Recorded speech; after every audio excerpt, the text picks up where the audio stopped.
தமிழ்நாட்டை உலுக்கிய அண்ணா பல்கலைக்கழக மாணவி பாலியல் வன்கொடுமை சம்பவம் தொடர்பாக குற்றஞ்சாட்டப்பட்ட ஞானசேகரனுக்கு எதிரான வழக்கில் சென்னை மகளிர் நீதிமன்றம் காலை 10:30 மணி அளவுக்கு இன்னும் சற்று நேரத்தில் தீர்ப்பு அளிக்க இருக்கிறது.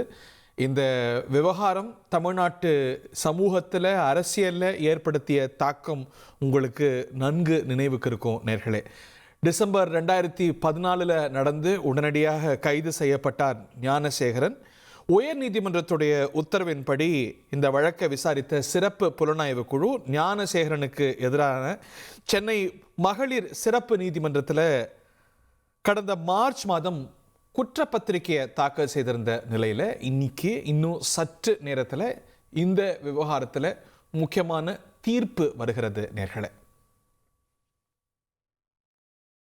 இதை பற்றிய மேலும் விவரங்களோடு நமது செய்தியாளர் சதீஷ் முருகன் இணைந்திருக்கிறார். ரொம்ப முக்கியத்துவம் வாய்ந்த விவகாரம், தமிழ்நாட்டு அரசியலில் சமூகத்தில் பெரிய தாக்கத்தை ஏற்படுத்திய இந்த விவகாரத்தில் இன்னும் சற்று நேரத்தில் தீர்ப்பு. இது கடந்து வந்த பாதையும் இந்த வழக்குடைய முக்கிய விவரங்களையும் பற்றி நேர்களுக்கு சொல்லுங்க சதீஷ். அண்ணா பல்கலைக்கழக வளாகத்தில் மாணவி ஒருவர் பாலியல் வன்கொடுமை செய்யப்பட்ட விவகாரம் பெரிய பரபரப்பை ஏற்படுத்தியிருக்கிறது. நீங்கள் தெரிவித்தது போல தமிழகத்தினுடைய அனைத்து நிலைகளிலுமே இந்த வழக்கானது மிகவும் பிரபலமாகவும் அதே சமயத்தில் மிக பரபரப்பாகவும் பேசப்பட்ட ஒரு வழக்கு. இந்த வழக்கில் இன்னும் சற்று நேரத்தில், அதாவது ஒரு 10:30 மணி அளவில் நீதிமன்றத்தில் அந்த தீர்ப்பானது வழங்கப்பட இருக்கிறது. இந்த தீர்ப்பு வழங்கப்பட உள்ள சூழ்நிலையில் புழல் சிறையில் அடைக்கப்பட்டிருக்கக்கூடிய ஞானசேகரன் பலத்த பாதுகாப்புடன் அவர் நீதிமன்ற வளாகத்திற்கு அழைத்து வரக்கூடிய காட்சிகளை தான் நம்மால் பார்க்க முடிகிறது. மிக முக்கியமான இந்த வழக்கை பொறுத்தவரையில் ஞானசேகரன் கடந்த ஆண்டு டிசம்பர் 2024 டிசம்பர் 24 இந்த சம்பவம் நடக்கிறது. 23 நடைபெறுகிறது.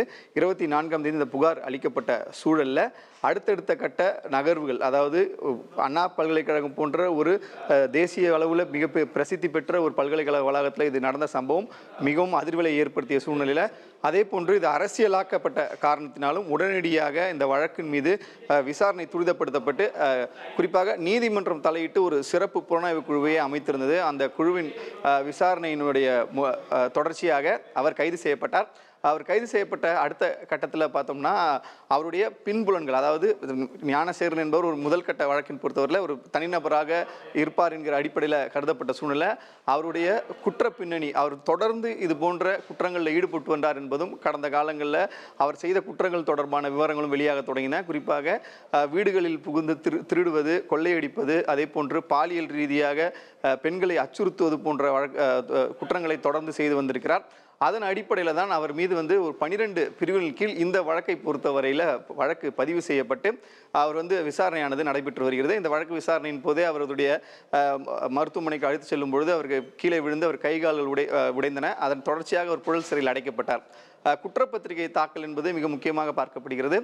டிசம்பர் மாதம் நடைபெறக்கூடிய அந்த குற்றத்திற்கு 3 மாதங்களுக்குள் இந்த குற்றப்பத்திரிகை இந்த வழக்கில் தாக்கல் செய்யப்பட்டது மிகவும் குறிப்பிட்ட ஒரு தக்க விஷயமா பார்க்கப்படுகிறது. அதே போல் 5 மாதம், அதாவது கிட்டத்தட்ட நடந்து ஒரு 5-6 மாதத்திற்குள்ளாகவே இந்த வழக்குடைய தீர்ப்பானது வர இருப்பதும் மிக முக்கியமாக பார்க்கப்படுகிறது. இந்த சட்ட வல்லுநர்கள் தெரிவித்திருக்கிறார்கள். இந்த வழக்கில் இந்த கடந்த 6 மாதமாக இவர் ஜாமீன் கோரிய மனுக்கள் அனைத்தும் தள்ளுபடி செய்யப்பட்டிருக்கின்றன. இவருக்கு ஜாமீன்கள் வழங்கப்படவில்லை என்பதுதான் தற்போதைய நிலையாக இருக்கிறது.